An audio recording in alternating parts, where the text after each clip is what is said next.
তোমরা যারা পর্ন ভিডিওতে অ্যাডিক্টেড তারা সকলেই মিয়া খলিফাকে চিনো। পর্ন ভিডিওর কথা আসবে আর মিয়া খলিফার কথা আসবে না, এটা হতেই পারে না। তোমরা কি জানো আসলে এই জিনিসটা ফেক, রিয়েলিটির সাথে এর কোনো মিল নেই। ইয়াং জেনারেশনকে অ্যাডিক্টেড করে পয়সা কামানোই হচ্ছে এদের মূল উদ্দেশ্য। আজকের ভিডিওতে আমরা এই ইন্ডাস্ট্রির সত্যতা এবং এই ভিডিওগুলো কিভাবে করা হয় সেই সম্পর্কে জানব। নীল ছবি মানেই দুই শরীরের উলটপালট, কখনো এক নারীতে এক পুরুষের আলিঙ্গন, আবার কখনো এক নারীতে অনেক পুরুষের আলিঙ্গন। বিভিন্ন আকার ভঙ্গিতে নারীর শরীরে ডুবে থাকেন পুরুষ, সময়ের কোনো হিতাহিত জ্ঞানই থাকে না। আর সেই সিনারি দর্শকেরা খুব মনোযোগ দিয়ে ঘন্টার পর ঘন্টা দেখতে থাকেন। আসলেই কি তাই? দুই শরীরের এত সময়ের আলিঙ্গন, দর্শকদের কৌতূহলের শেষ থাকেন না কিভাবে এত সময়ের আলিঙ্গন চলতে থাকে। দর্শকদের মনেও কৌতূহলের শেষ থাকেন না, এত সময়ে আনন্দ উপভোগ করেন অভিনেতা অভিনেত্রীরা। সেই বিষয় নিয়েই মুখ খুলেছেন জনপ্রিয় অভিনেত্রী মিয়া খলিফা। এই বিষয়ে সত্যতা জানালেন তিনি। তো ভিডিওটির গভীরে যাওয়ার আগে ভিডিওটিতে একটি লাইক করবেন এবং চ্যানেলটি সাবস্ক্রাইব করে রাখবেন।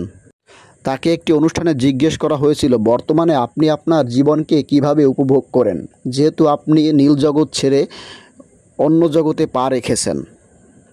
মিয়া খলিফা বলেন, আমি এখনও অস্বস্তি বোধ করি, আমি যেন সমস্ত প্রাইভেসি হারিয়ে ফেলেছি। তিনি আরও বলেন যে মানুষজন যখন আমার দিকে তাকিয়ে থাকে আমার মনে হয় আমার জামা কাপড়ের ভিতর দিয়ে আমার শরীর তারা দেখছেন। ভিডিওটির গভীরে যাওয়ার আগে বলে থাকি, এই ভিডিওটি অথেন্টিক গবেষণার মাধ্যমে তৈরি করা হয়েছে। এই ভিডিওটির মূল উদ্দেশ্য হচ্ছে নীল জগতে যারা আসক্ত তাদের এই বিষয়ে সত্যতা জানানো, যাতে তারা এই নীল জগতের মায়াজাল থেকে খুব তাড়াতাড়ি বের হয়ে আসতে পারেন। মিয়া খলিফা খুব জনপ্রিয়তার সাথে এই ইন্ডাস্ট্রিতে কাজ করলেও নিজেকে কখনো প্রাউড ফিল করাতে পারেননি। তিনি এই ইন্ডাস্ট্রি থেকে কামিয়েছেন মাত্র $8.7 লাখ। তার সাথে পেয়েছি মৃত্যুর হুমকি। ওই অতীতকে আমি পিছনে ফেলে বর্তমান জীবন নিয়ে এগিয়ে যাচ্ছি। অ্যাকসেপ্টনেস এবং প্রাউডনেস দুটোই আমার অতীতের জীবনের সাথে নষ্ট হয়ে গেছে। তাকে আরও জিজ্ঞেস করা হয়, ইউকে এবং ইউএসের বহুত ইয়ং জেনারেশন এই ভিডিওর সাথে অ্যাডিক্টেড হয়ে গেছে, ফলে তাদের বাস্তব জীবনের সাথে অনেক নেগেটিভ ইফেক্ট দেখা দিয়েছে। এই বিষয়ে আপনার মতামত কী? হ্যাঁ, এটি তাদের রিলেশনশিপে ইফেক্ট পড়ে, কারণ ছেলেরা এই ভিডিওতে যা দেখে রিয়েল লাইফে সেটাই আশা করে, কিন্তু একটি মেয়ের পক্ষে কখনোই এমনটি করা সম্ভব নয়। কারণ এই ভিডিও শ্যুট নিতে 8 থেকে 10 ঘন্টা সময় লাগে এবং ভিডিওর লেন্স বুঝে এই সময় আরও বাড়তে পারে বা কমতে পারে।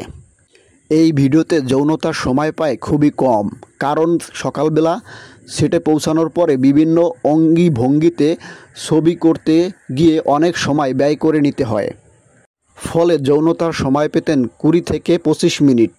তাকে প্রশ্ন করা হয়, আপনারাও কি দর্শকদের মতো এই সময়টাকে আনন্দ উপভোগ করতেন?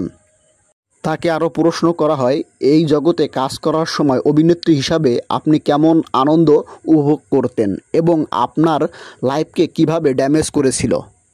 উত্তরে তিনি বলেন, আমি কোনো ভাবনা চিন্তা না করেই এই ইন্ডাস্ট্রির সাথে জড়িয়ে যাই। এই ইন্ডাস্ট্রিতে কাজ করার সময় আমার যে নামটি পর্নোগ্রাফিতে যুক্ত হয়ে গিয়েছিল সেটি আমাকে এখনও পিছু করে বেড়ায়। তিনি আরও বলেন যে আমাদের দ্বারাই এমন কিছু অভিনয় করানো হয় যেগুলো আমরা কখনোই করতে চাই না। এই বিষয়ে কিছু বললে আমাদের লিগ্যাল কন্ট্রাক্টের সাইন থেকে টাকা কমে যাওয়ার হুমকি দিত। আসলে এই পর্নোগ্রাফিতে রিয়েল লাইফের সাথে কোনোই মিল নেই, এগুলো মূলত হচ্ছে টাকা কামানোর মেশিন।